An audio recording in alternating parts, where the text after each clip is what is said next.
Assalamualaikum dear viewers, I hope you are doing well. Welcome back to my YouTube channel. Today we will start exercise 2.2. Before that, I will tell you about the topic of logarithm. What is logarithm and what will be it used for. तो ये आपने जो है वो क्या करना है, सबसे पहले इसका एक एक्सपोनेंशियल रिलेशन मैं लिख लेती हूँ, a raised to power x is equal to y.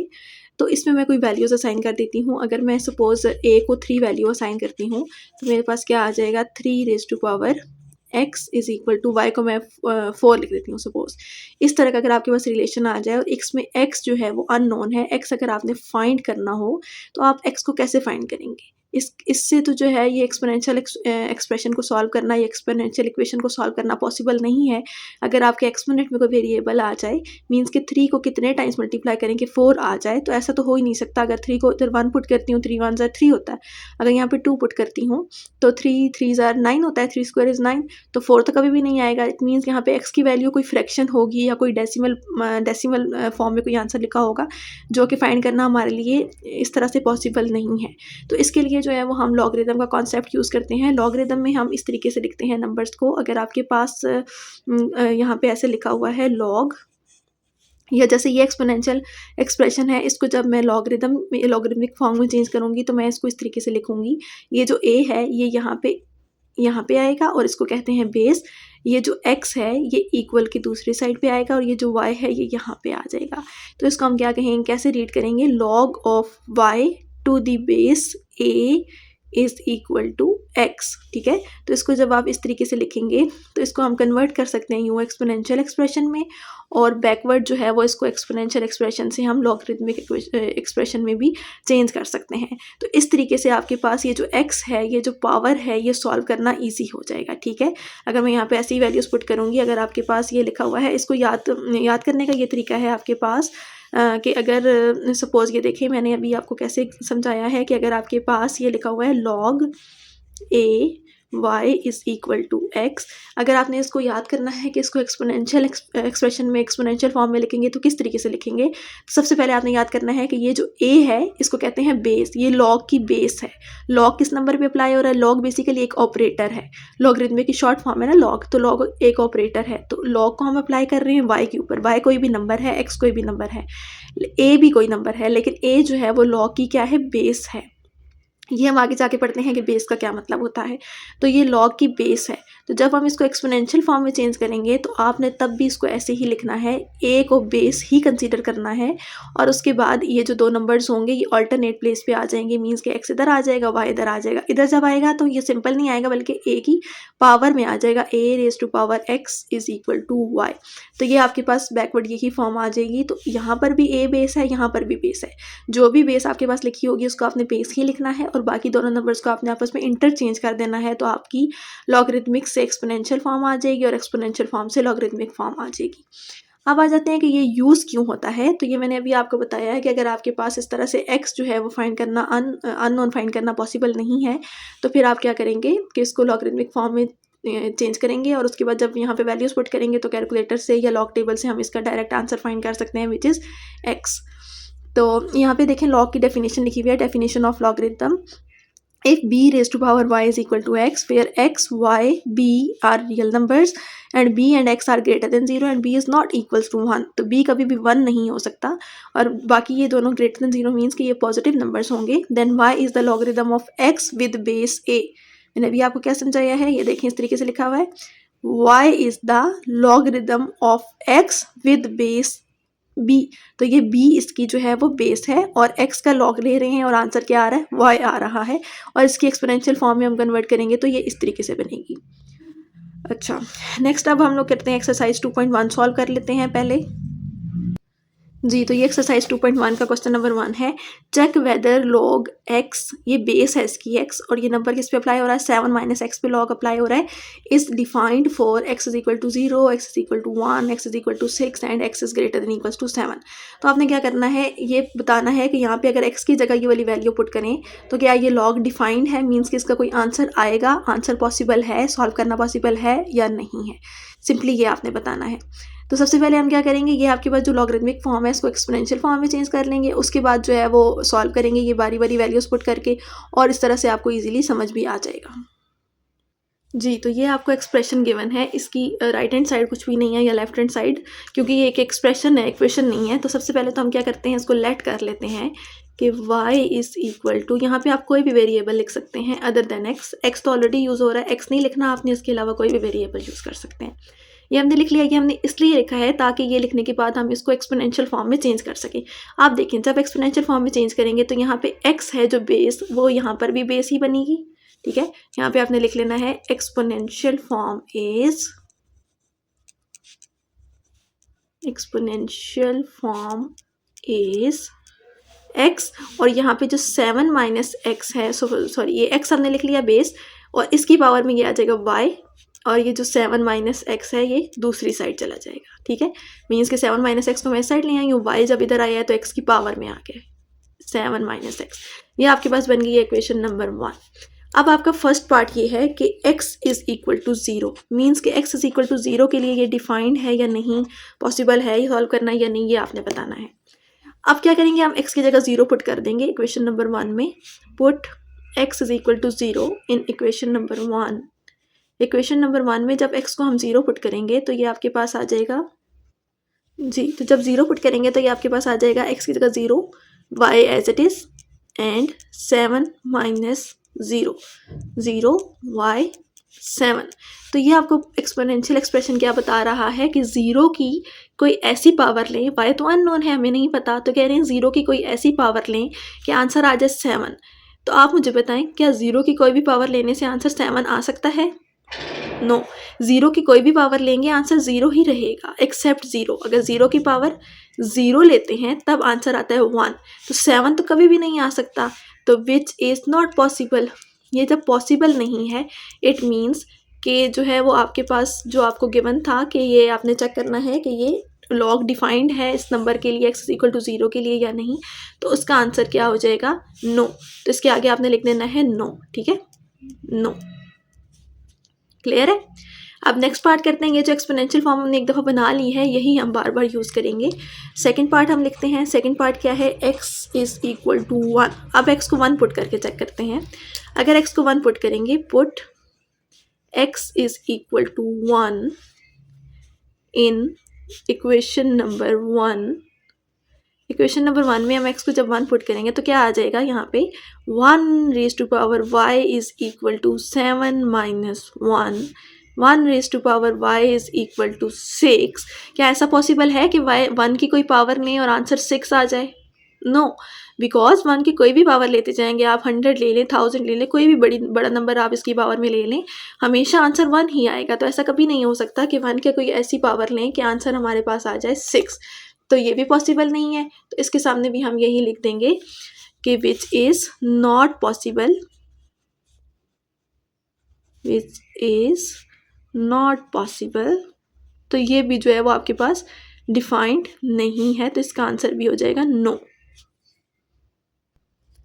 जी, तो नेक्स्ट पार्ट है हमारे पास x इज़ इक्वल टू 6। तो इसके लिए भी हम ऐसे ही करेंगे, put x is equal to 6 in equation number 1।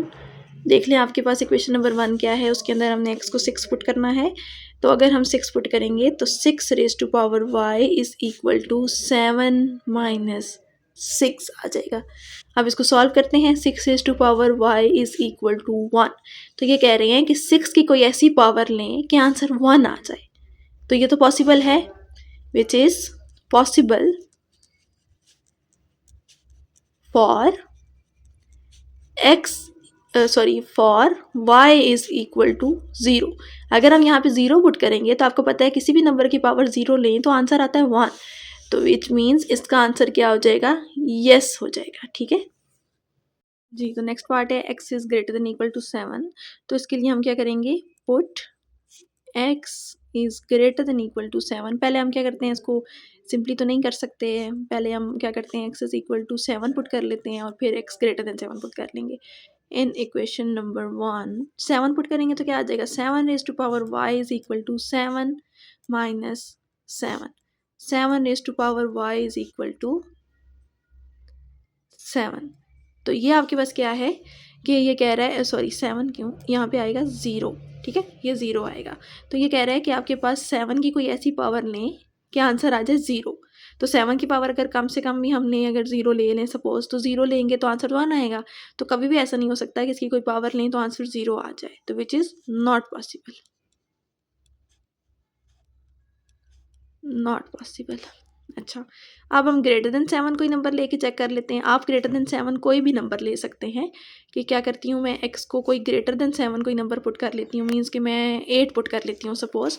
तो मैंने क्या करना है, put x is equal to 8। अगर 8 पुट करेंगे, 8 raise to power y is equal to 7 minus 8 raise to power y is equal to -1।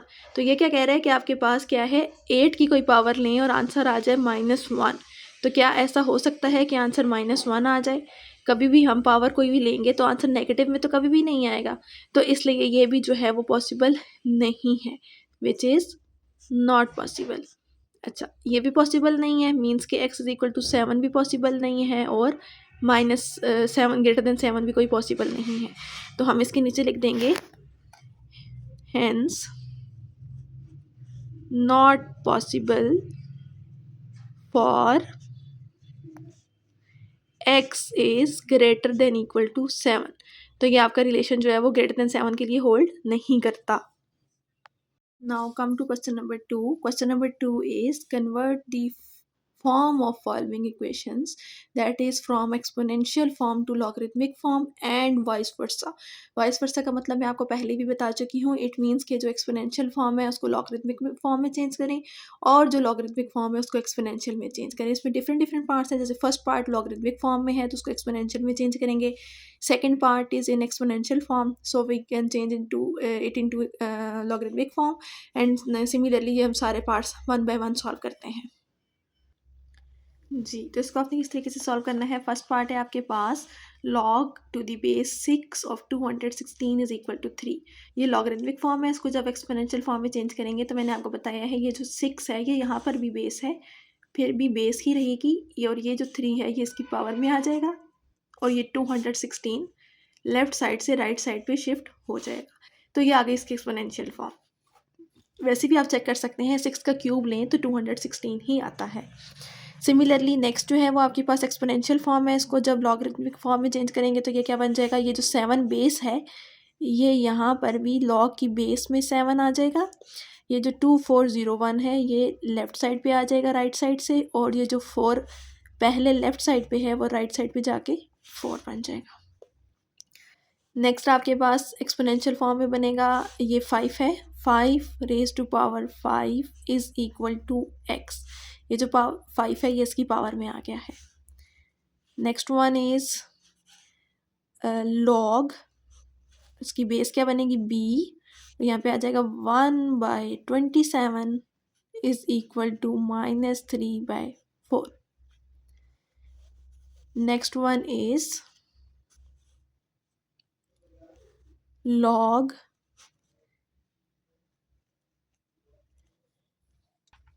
125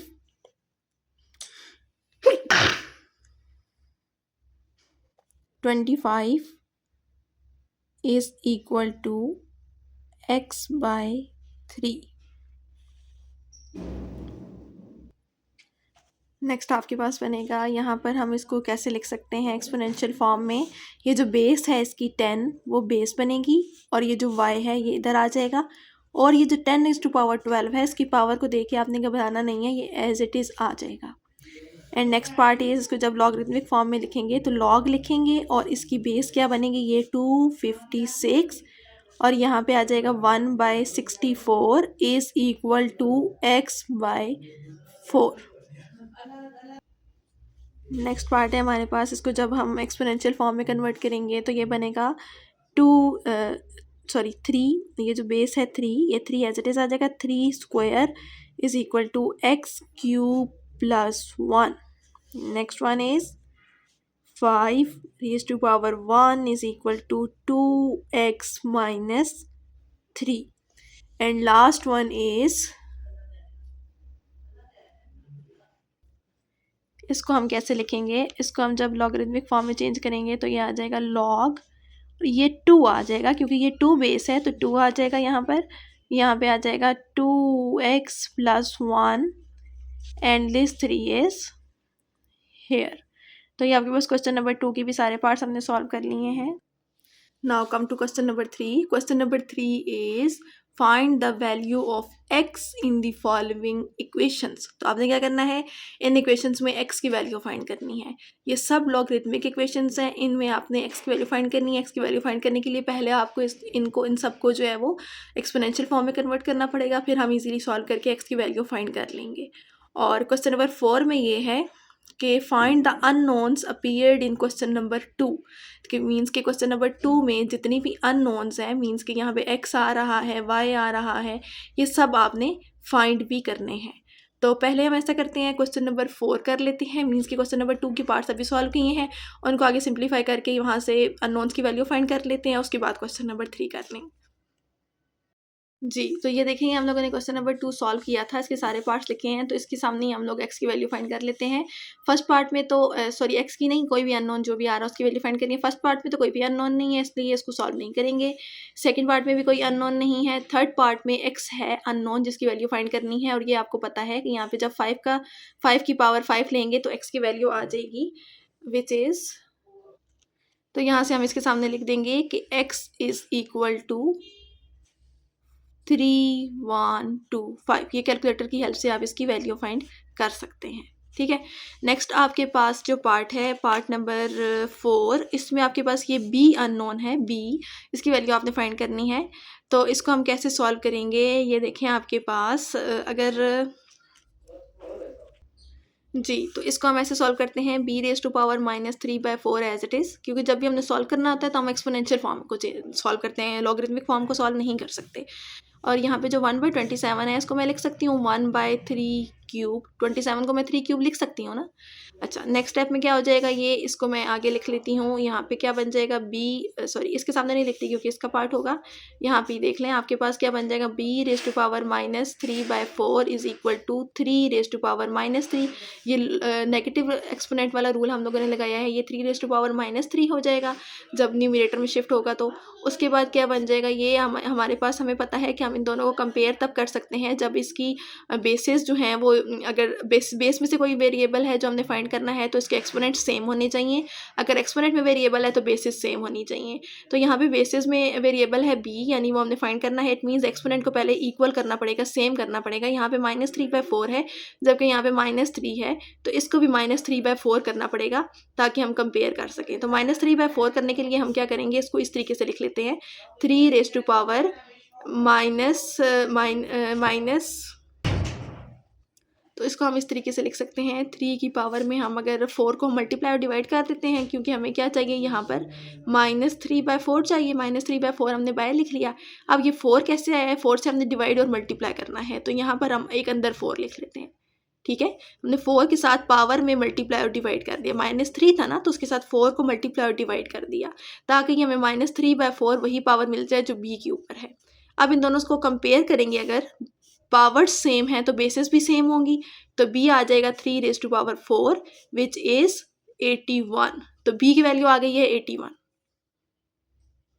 next part देखिए हमारे पास ये वाला है, फिफ्थ पार्ट. इसके अंदर भी जो है वो x की वैल्यू हमने फाइंड करनी है और इसको सॉल्व करेंगे हम. ये एक्सपोनेंशियल फॉर्म आ गई है, सॉरी एक्सपोनेंशियल फॉर्म हमें गिवन है, एक्सपोनेंशियल फॉर्म को ही सॉल्व करेंगे हम वैल्यू फाइंड करने के लिए. तो हम इसको कैसे लिखेंगे, ये आपके पास इसकी एक्सपोनेंशियल फॉर्म है. तो इसको, ये जो पावर है x/3, पहले 125 को मैं लिख सकती हूँ 5 क्यूब, या 5 का क्यूब लें तो 125 आता है, और ये x/3 एज इट इज़, और यहाँ पे क्या आ जाएगा 25. ठीक है. अच्छा, ये 3 से कैंसिल आउट हो गया. यहाँ पे क्या बन जाएगा, 5 raise to power x is equal to 25 को मैं क्या लिख सकती हूँ, 5 स्क्वायर. अब फिर अगेन कंपेयर करेंगे, हमारे पास 5 और 5 बेसिस सेम है, तो x की वैल्यू क्या आ जाएगी, 2 आ जाएगी, जो कि हमारा आंसर है. नेक्स्ट पार्ट में हमने क्या करना है, यहाँ पे y की वैल्यू फाइंड करनी है. तो ये तो बहुत इजी है, इसमें बेसिस सेम है ऑलरेडी. कंपेयर करेंगे तो y की वैल्यू आ जाएगी 12, which is the answer. Next part is, जी, तो नेक्स्ट पार्ट को सॉल्व करेंगे. यहाँ पे आपके पास क्या लिखा हुआ है, x/4. यहाँ पे हम लोगों ने क्या करना है, ये x/4 जो x है इसको हमने जो है वो सॉल्व करना है. तो 256 को हम क्या लिख सकते हैं, 256 को हम लिख सकते हैं 4 रेज़ टू पावर 4 और ये x/4 एज इट इज़ आ जाएगा और यहाँ पे 1/64 को 1/64 एज इट इज़ आ जाएगा। ठीक है जी व्यूवर्स, तो जब ये आ जाएगा तो इसके बाद हम क्या कर सकते हैं, इसको हम लिखते हैं 4 और ये देखें 4 से कैंसिल आउट हो जाएगा। 4⁻x is equal to 1/4 cube. 64 को हम लिख सकते हैं 4 क्यूब। नेक्स्ट स्टेप में क्या होगा, आपके इसको अगर सॉल्व करेंगे तो आपके पास क्या बन जाएगा, 4⁻x। इसको न्यूमरेटर में शिफ्ट करना पड़ेगा, तो ये आपके पास नेगेटिव एक्सपोनेंट वाला रूल लगाएंगे तो ये आ जाएगा -3। नेक्स्ट स्टेप में हम इसको कंपेयर करेंगे, बेसिस सेम है तो एक्सपोनेंट्स भी सेम होंगे। x इज़ इक्वल टू -3 आ जाएगा, which is the final answer. Next हमारे पास पार्ट है, इसमें हम लोगों ने क्या करना है, x की वैल्यू फाइंड करनी है। तो सिंपली इसको हम सॉल्व कर लेते हैं। ये हमारे पास एक इक्वेशन आ गई, इसको सॉल्व करेंगे। कैसे सॉल्व करेंगे, x³ + 1 एज इट इज़ लिखा रहने देते हैं और यहाँ पे क्या बन जाएगा, 3 स्क्वायर है तो इसको हम लिख सकते हैं 9। ठीक है, नेक्स्ट स्टेप में क्या करना है, ये 1 को इस साइड ले जाएंगे तो ये माइनस हो जाएगा, तो 9 - 1 which is equal to 8। x³ is equal to 8।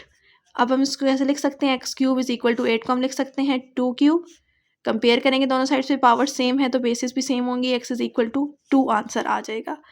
Next हमारे पास ये भी एक्सप्रेशन है, एक इक्वेशन आ गई है, इसको हम सॉल्व कर लेते हैं। x की वैल्यू फाइंड करने के लिए 2x - 3 is equal to 5⁻1 which is equal to 5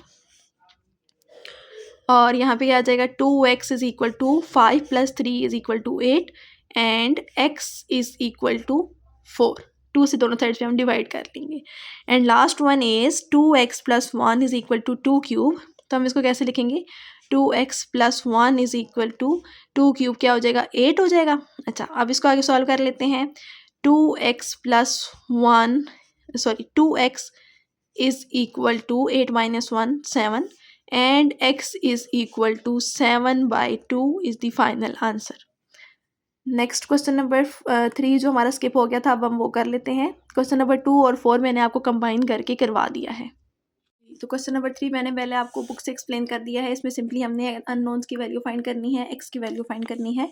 तो इसको हम क्या करेंगे, सबसे पहले एक्सपोनेंशियल फॉर्म में कन्वर्ट करेंगे ताकि x की वैल्यू फाइंड करना ईजी हो। यहाँ पे x बेस है तो फिर भी बेस ही रहेगा और ये 1 इसकी पावर में आ जाएगा इज इक्वल टू 3। तो यहाँ पे x की वैल्यू आ जाएगी 3। ये हमारा सॉल्व हो चुका है।